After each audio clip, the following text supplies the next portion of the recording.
البرق نے آصفہ کو ایک راز بنا کے رکھا ہوا تھا۔ اس نے ابھی کسی کو نہیں بتایا تھا کہ اس نے دوسری شادی کر لی ہے۔ دوسری شادی معیوب نہیں تھی، پر وہ ڈرتا تھا کہ دوست اس کا مذاق اڑائیں گے کہ اتنا عرصہ ایک بیوی کے ساتھ گزار کر 40 سال کی عمر میں ایک نوجوان لڑکی کے ساتھ شادی کر لی۔ مگر یہ بھید چھپ نہ سکا۔ علی بن سفیان نے شہر میں اور فوجی کیمپوں کے ارد گرد اپنے جاسوس پھیلا رکھے تھے۔ اسے یہ اطلاعیں مل رہی تھیں کہ فوجی میلے کے بعد شہر میں بھی جوا اور بدکاری بڑھ رہی ہے۔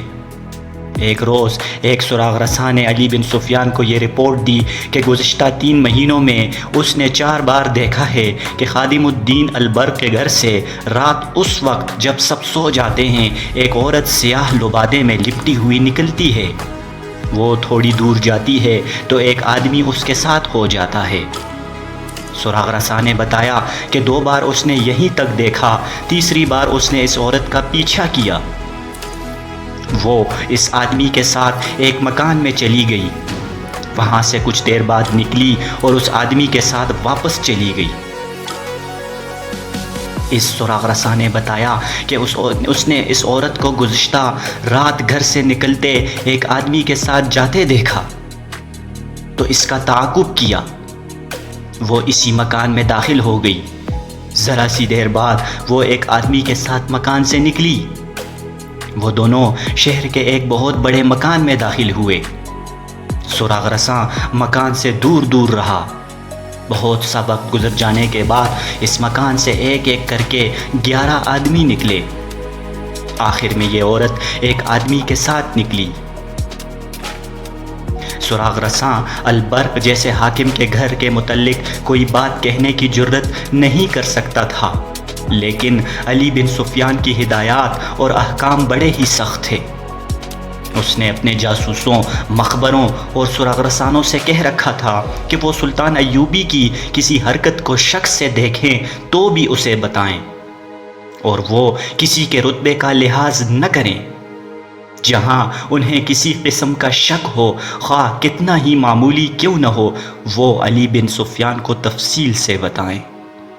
یہ سبق جاسوسی کی ٹریننگ میں شامل تھا کہ جاسوسی کی کامیابی کا دار و مدار ایسی ہی حرکتوں اور باتوں سے ہوتا ہے جنہیں بے معنی سمجھ کر نظر انداز کر دیا جاتا ہے۔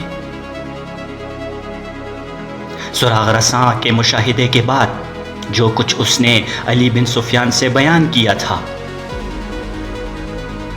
ایک عورت جو علی بن سفیان کی محکمے کی تھی، اسے یہ ٹاسک دے دیا گیا کہ وہ البرق کے گھر پہنچے اور وہاں جا کر یہ بتائے کہ وہ ایک مظلوم عورت ہے اور اس کا خاوند مر گیا ہے، اس کے بیٹے آوارہ ہو گئے ہیں، لہٰذا اس کی اعانت کی جائے۔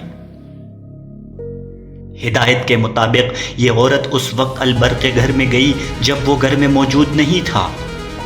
دوسری ہدایت کے مطابق وہ سارے گھر میں پھری تو اسے آصفہ نظر آ گئی۔ یہ عورت البرق کی پہلی بیوی سے ملی، اپنی فریاد پیش کی اور کہا کہ وہ البرق سے اس کی سفارش کرے۔ باتوں باتوں میں اس نے کہا، آپ کی بیٹی کی شادی ہو گئی ہے یا ابھی کنواری ہے؟ اسے جواب ملا، یہ میری بیٹی نہیں، میرے خاوند کی دوسری بیوی ہے، 3 مہینے ہوئے انہوں نے شادی کی ہے۔ علی بن سفیان کے لیے یہ اطلاع حیران کن تھی۔ اس کے دل میں یہی شک پیدا ہو گیا کہ رات کو باہر جانے والی اس کی نئی بیوی ہو سکتی ہے۔ علی نے ایک اور عورت کے ہاتھ البرق کی پہلی بیوی کو پیغام بھیجا کہ وہ اسے کہیں باہر ملنا چاہتا ہے مگر البرق کو پتہ نہ چلے۔ اس نے یہ بھی کہلا بھیجا کہ ان کے گھر کے متعلق کوئی بہت ہی ضروری بات کرنی ہے۔ علی نے ملاقات کے لیے ایک جگہ بھی بتا دی اور وقت بھی بتایا، جبکہ البرق اپنے دفتر میں مصروف ہوتا تھا۔ وہ آ گئی۔ علی بن سفیان کے دل میں اس معزز عورت کا بہت ہی احترام تھا۔ اس نے البرق کی بیوی سے کہا کہ اسے معلوم ہوا ہے کہ البرق نے دوسری شادی کر لی ہے۔ بیوی نے جواب دیا، خدا کا شکر ہے کہ اس نے دوسری شادی کی ہے، چوتھی اور 5ویں نہیں کی۔ باتیں کرتے کرتے علی بن سفیان نے پوچھا، وہ کیسی ہے؟ بہت خوبصورت ہے، بیوی نے جواب دیا۔ شریف بھی ہے؟ علی بن سفیان نے پوچھا۔ آپ کو اس پر کسی قسم کا شک تو نہیں؟ کچھ دیر تک وہ گہری سوچ میں پڑی رہی۔ علی نے کہا، اگر میں یہ کہوں کہ وہ کبھی کبھی رات کو باہر چلی جاتی ہے تو آپ برا تو نہ جانیں گی؟ وہ مسکرائی اور کہنے لگی، میں خود پریشان تھی کہ یہ بات کس سے کروں۔ میرے خاوند کا یہ حال ہے کہ اس کا غلام ہو چکا ہے، مجھ سے تو اب وہ بات بھی نہیں کرتا۔ میں اس لڑکی کے خلاف خاوند کے ساتھ بات کروں تو وہ مجھے گھر سے نکال دے۔ وہ سمجھے گا کہ میں حسد سے شکایت کر رہی ہوں۔ یہ لڑکی صاف نہیں، ہمارے گھر میں شراب کی بو بھی کبھی نہیں آئی تھی، اب وہاں مٹکے خالی ہوتے ہیں۔ شراب؟ علی بن سفیان نے چونک کر پوچھا۔ البرق شراب بھی پینے لگا ہے؟ صرف پیتا نہیں، بیوی نے کہا، بدمست اور مدہوش ہو جاتا ہے۔ میں نے 6 بار اس لڑکی کو رات کے وقت باہر جاتے اور بہت دیر بعد آتے دیکھا ہے۔ میں نے یہ بھی دیکھا ہے کہ جس رات لڑکی کو باہر جانا ہوتا ہے، اس رات البرق بے ہوش ہو چکا ہوتا ہے۔ صبح دیر سے اٹھتا ہے۔ لڑکی بدمعاش ہے، اسے دھوکہ دے رہی ہے۔ لڑکی بدمعاش نہیں، علی بن سفیان نے کہا، وہ جاسوس ہے۔ وہ البرق کو نہیں، قوم کو دھوکہ دے رہی ہے۔ جاسوس؟ بیوی نے چون کر کہا، میرے گھر میں جاسوس؟ وہ اٹھ کھڑی ہوئی، دانت پیس کر بولی، آپ جانتے ہیں کہ میں شہید کی بیٹی ہوں۔ البرق پکا مسلمان تھا، اس نے زندگی اسلام کے نام پر وقف کر رکھی تھی۔ میں بچوں کو جہاد کے لیے تیار کر رہی ہوں اور آپ کہتے ہیں کہ میرے بچوں کا باپ اور ایک جاسوس لڑکی کے قبضے میں آ چکا ہے۔ میں اپنے بچوں کے باپ کو قربان کر سکتی ہوں، قوم اور اسلام کو قربان ہوتا نہیں دیکھ سکتی۔ میں دونوں کو قتل کر دوں گی۔ علی بن سفیان نے اسے بڑی مشکل سے ٹھنڈا کیا اور اسے سمجھایا کہ ابھی یہ یقین کرنا ہے کہ یہ لڑکی جاسوس ہے، اور یہ بھی دیکھنا ہے کہ البرق بھی جاسوسوں کے گروہ میں شامل ہو چکا ہے یا اسے شراب پلا کر صرف استعمال کیا جا رہا ہے۔ اس عورت کو یہ بھی بتایا گیا کہ جاسوسوں کو قتل نہیں، گرفتار کیا جاتا ہے اور ان کے دوسرے ساتھیوں کے متعلق ان سے پوچھا جاتا ہے۔ علی بن سفیان نے اسے کچھ ہدایات دی اور اسے کہا کہ وہ لڑکی کی ہر حرکت پر نظر رکھے۔ یہ عورت چلی گئی۔ یوں معلوم ہوتا تھا جیسے علی بن سفیان کی ہدایات پر ٹھنڈے دل سے عمل کرے گی، مگر اس کی چال اور اس کے انداز سے یہ بھی معلوم ہوتا تھا کہ کسی بھی وقت وہ بے قابو ہو سکتی ہے۔ وہ حرم کی عورت نہیں تھی، وہ خاوند کی وفادار بیوی اور ملک و ملت پر جان نثار کرنے والی قوم کی بیٹی تھی۔ یہ تیسری رات تھی۔ نصف شب سے ذرا پہلے علی بن سفیان کو گہری نیند سے جگا دیا گیا۔ یہ علی بن سفیان کا ایک جاسوس عمر تھا۔ علی بن سفیان نے عمر اور عازر نام کے 2 جاسوس آصفہ کو دیکھنے کے لیے متعین کر رکھے تھے۔ علی بن سفیان نے انہیں حکم دے رکھا تھا کہ لڑکی گھر سے نکل کر کہیں بھی جائے تو اسے فوراً اطلاع دی جائے۔ عمر بڑی خطرناک اطلاع لے کر آ چکا تھا۔ اس نے بتایا کہ تھوڑی دیر گزری، البرق کے گھر سے سیاہ چادر میں سر سے پاؤں تک لپٹی ہوئی ایک عورت نکلی۔ 50-60 گز آگے گئی تو البرق کے گھر سے اسی لباس میں ایک اور عورت نکلی۔ وہ بہت تیز تیز اگلی عورت کے پیچھے چلی گئی۔ جب اس سے ذرا دور رہ گئی تو اگلی عورت رک چکی۔ دونوں جاسوس چھپے ہوئے تھے، انہیں کوئی نہ دیکھ سکا۔ وہ تعاقب بھی چھپ کر کرتے تھے۔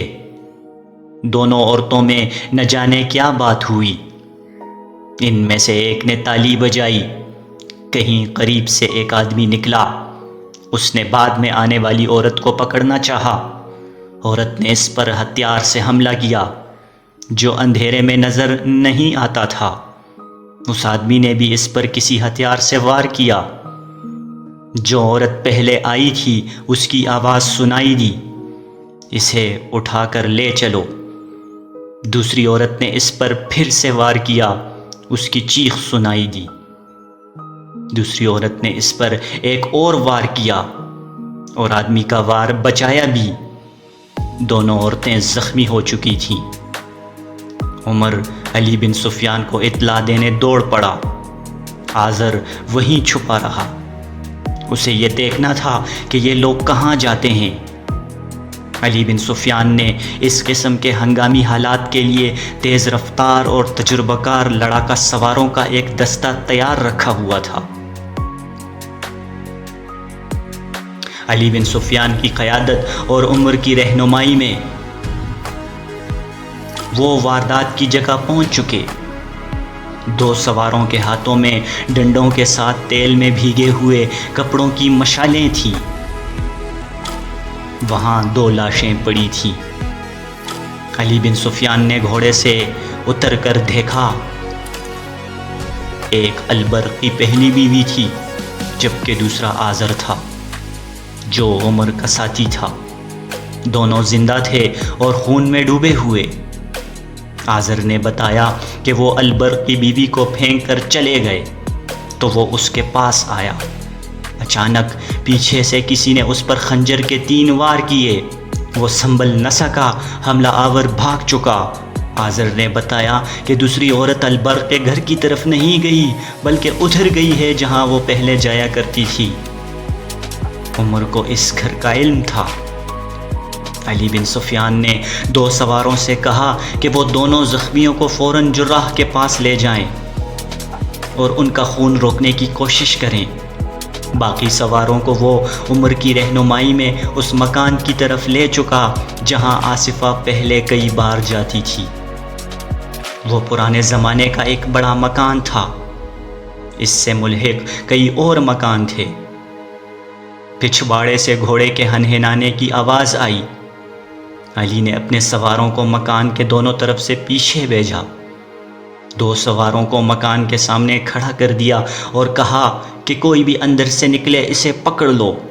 بھاگنے کی کوشش کرے تو پیچھے سے تیر مار دو اور اسے وہیں ختم کر دو۔ سوار ابھی چکر کاٹ کر پچھواڑے کی طرف جا ہی رہے تھے کہ دوڑتے گھوڑوں کے ٹاپوں سنائی دینے لگی۔ علی بن سفیان نے ایک سوار سے کہا، سر پٹ جاؤ، اپنے کماندار سے کہو کہ اس مکان کو گھیرے میں لے کر اندر داخل ہو جائے، اندر کے تمام افراد کو گرفتار کر لے۔ سوار کیمپ کی طرف روانہ ہو چکا۔ علی بن سفیان نے بلند آواز سے اپنے سواروں کو حکم دیا، ایڑ لگاؤ، تعاقب کرو، ایک دوسرے کو نظر میں رکھو۔ اور اس نے اپنے گھوڑے کو ایڑ لگائی۔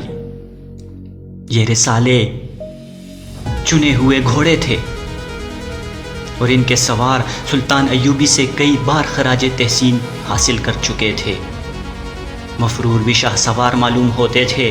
ان کے گھوڑوں کے ٹاپو بتاتے تھے کہ اچھی نسل کے بہت تیز دوڑنے والے گھوڑے ہیں۔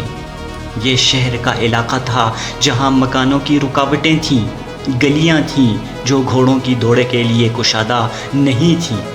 ان سے آگے کھلا میدان تھا۔